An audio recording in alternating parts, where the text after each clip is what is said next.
Well, I have to say, I'm glad to be working inside today. That heat and humidity is no joke out there. It really is not. And that sunshine, it feels very, very warm. And if you're not a fan of the heat and humidity, got some bad news for you. It's going to be here for quite some time. We'll take a look outside. It is our Eldridge Roofing River Cam. We're seeing a few boats there on the Rock River. And, you know, that is a great idea as long as they're wearing sunscreen. As again, that we're getting close to that summer solstice and the sun's UV rays are on the higher end. But what you're not seeing on the River Cam is any sort of rain like what we saw just 24 short hours ago as we had those storms make their way through.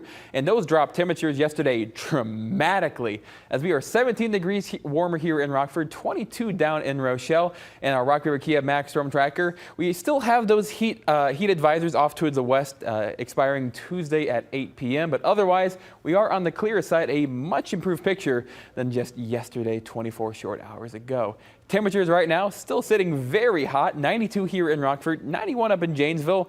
Heat index values is pretty much still sitting in the mid to lower 90s, so a little bit of improvement since just earlier on, but still very warm. And we're not going to be moving all too much due to the winds out of the southwest at about 16 to 18 miles per hour. As we go through the next couple of hours, our feel-like temperatures, they're not going to be dropping too much. By the time we get towards 8 o'clock, still feeling like 90 degrees. And even as we get towards 3 a.m. with clouds rolling in, it's still going to feel like 82 degrees. So our air conditioners, they're going to be working some pretty good overtime here in the coming days. And as we get into tomorrow, still seeing strong southwesterly winds gusting at 30 miles per hour. Plenty of sunshine, highs once again in the lower 90s. And with dew points elevated, our heat index values could very easily reach the mid-upper 90s once again.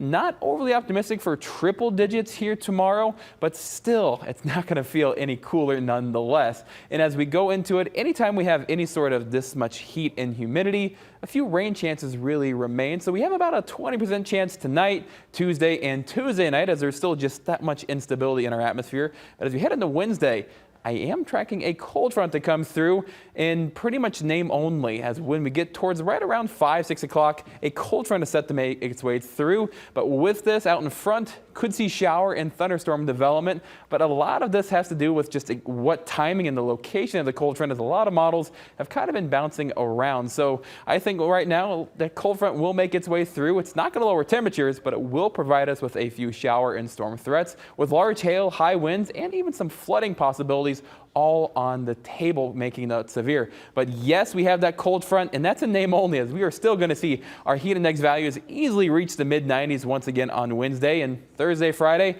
that is going to be the exact same picture. And the reason why it's going to stay so warm still has to do with this large pressure of high pressure over the northeast, and that's just going to allow a strong southerly flow pushing in that warm, moist air from the Gulf of Mexico. And when it comes to it, we can finally see some sort of relief as we get into Sunday as a more potent cold front comes through. But that's still going to lower temperatures only so much, still looking at slightly above average temperatures. Our normal highs right around 81, 82 degrees. But that 83 degrees on Sunday is looking much, much improved. But we have that first look out there for the next couple of days due to the heat, the humidity, and those storm chances as well. So a lot going on here in the weather department. Make sure you are staying up to date on the radar and staying inside as much as possible to beat the heat. Definitely. Just small doses of outdoor activities, right? Definitely. Yeah, so Well, bring thanks. water. Yeah. All right, thanks, DJ. A familiar face.